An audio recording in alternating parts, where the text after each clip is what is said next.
Welcome to the show. This is Craig LeBlanc, your host of the Daily Parks and Rec Show, airing weekdays, 12 noon Eastern. We are helping content creators in the Parks and Rec community to create their own podcast for the city, and then also help raise awareness to all the stuff that goes on in Parks and Rec community. We recently got our LinkedIn account up and running, so please like and subscribe and find us on there so we can air live on the new channel as soon as we reach 150. Today, I wanted to talk about what AI is getting ready to do to all content creation. So if you're interested in talking about what AI is going to do to your LinkedIn feed, your YouTube channel, or just communicating with your audience. So right now, we've got a bunch of humans creating content online and distributing it. And so your city may be one of these that's just creating content and then just throwing it out into the world that, can be searched.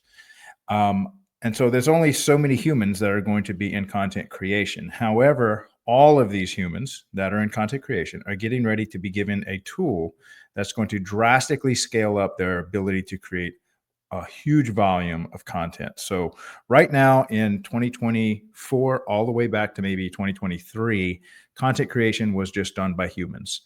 And every step of it was very meticulously done, whether it's the sound editing or the video editing or any of the cropping or the posting is all done one click at a time by the human hand.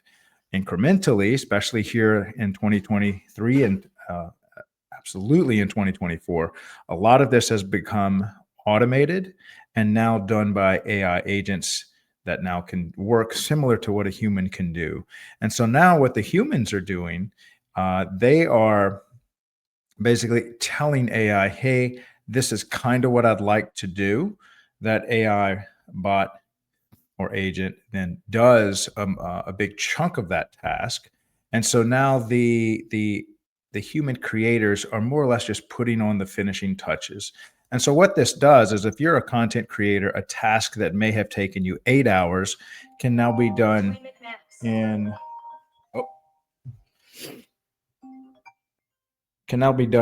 moments. And so, sorry, forgot to turn the cell phone off, and that's what happens when you go live and leave the ringer on. Welcome to live performances. So as I'm encouraging people to go live, one of the things that will protect you is going live, because it's going live on an audience with an audience that's roped off, part of your Facebook group, part of your Facebook channel, part of your YouTube channel. So take the Parks and Rec Done Right Facebook group as an example. It is a members only group. It's only geared towards parks and recreation. Anything we post as the admins, you will absolutely see. So notice all of our content is not having to compete with all content. And so if you're trying to reach your audience and communicate to your people, especially in parks and recreation, you really don't want to be communicating up against all that could be created by AI and the current content creators of the world today. So this is the benefit of people that go live, people that have a very specific audience, like the members, the citizens of your city that are interested in what's going on in their city, that want to hear from the Parks and Rec department, that can see a regular face that lives in that city. This is a huge kind of a walled garden. They're going to create multiple moats up against AI. And so I really think this is going to be a benefit it's going to be a huge windfall for Parks and Rec departments that choose to create their own content, that choose to go live, that choose to speak directly to their community, that while everyone else and all the other content creators and everyone else that's consuming content is going to have to compete in this exploding sea of AI generated content, or at least AI assisted in the generation. So like I was saying before, an 8-hour piece of content can now take just a few minutes for a content creator because he's got these AI tools.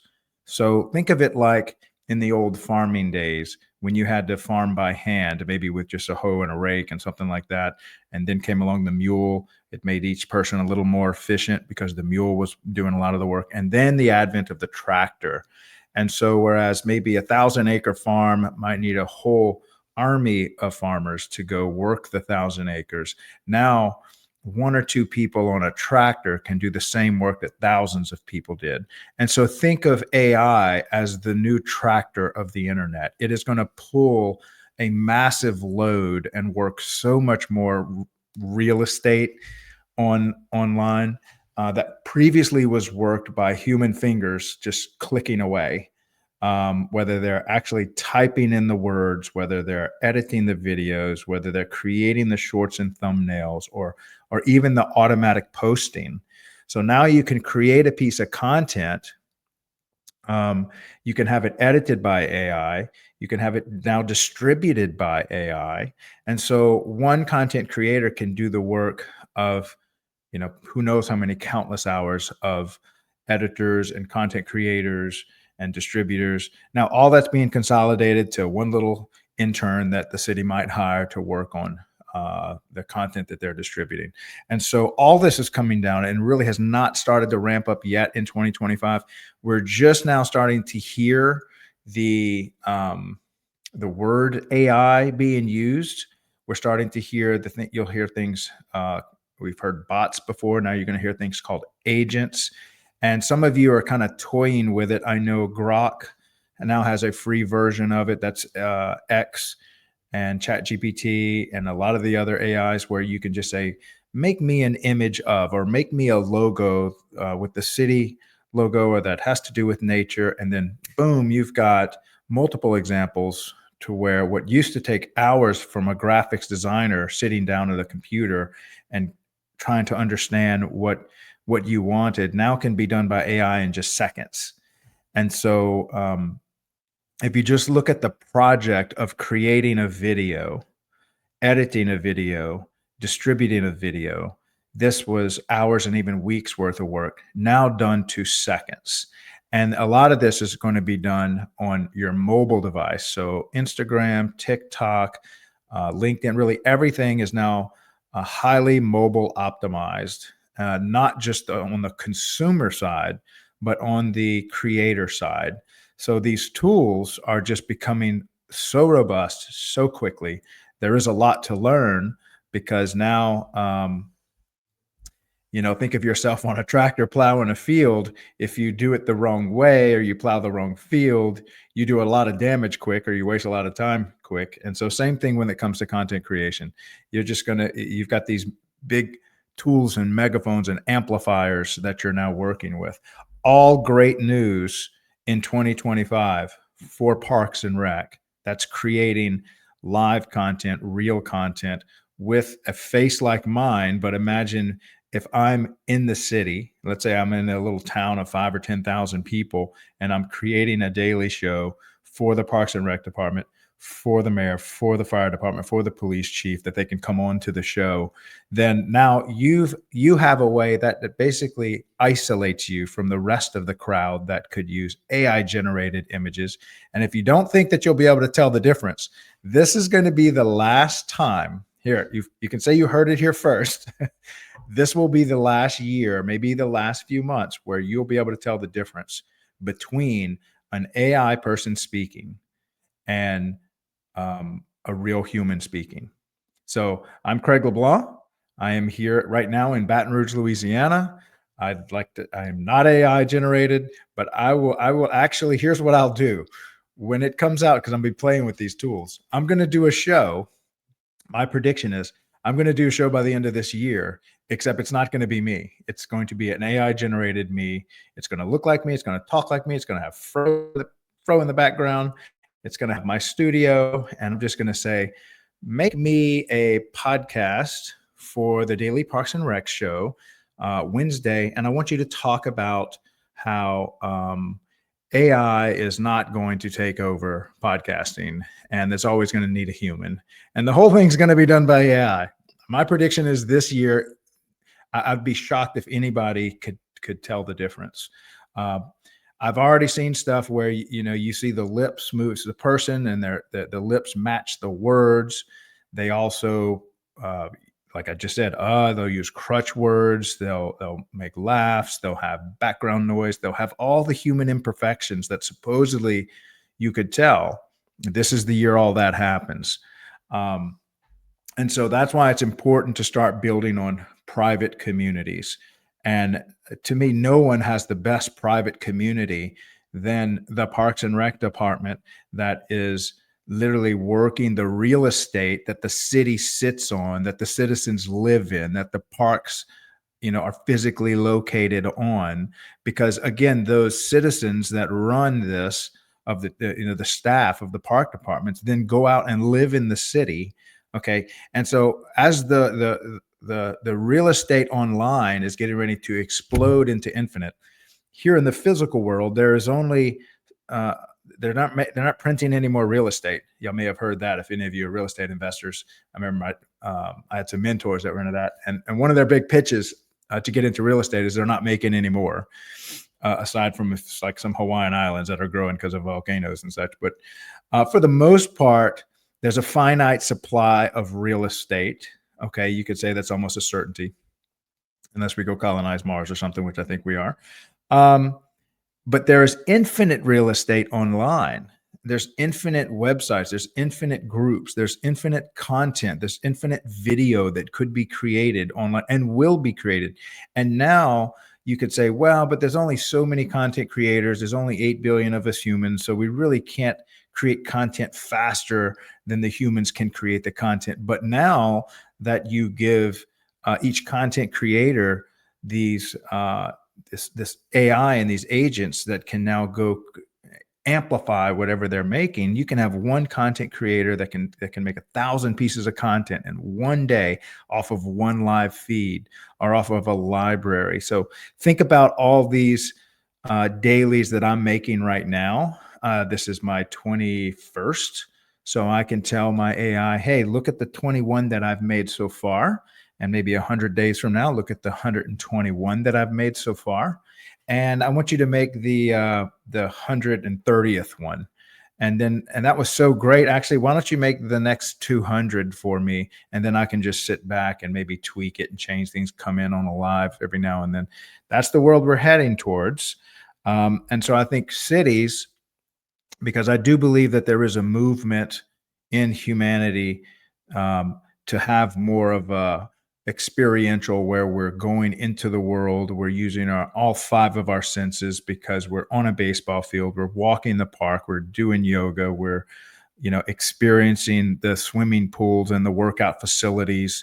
So I anticipate a massive group of people as people start to search more for quality of life. And I would say this latest few generations of people on planet Earth are much more quality of life. They're not necessarily looking for the big, massive house that's got all the big, bells and whistles. They're kind of looking to live. I mean, look at the tiny homes and how much they've just become part of our conversation, and maybe living simply so that you can experience more, so you can travel more, so you can get out into the parks more.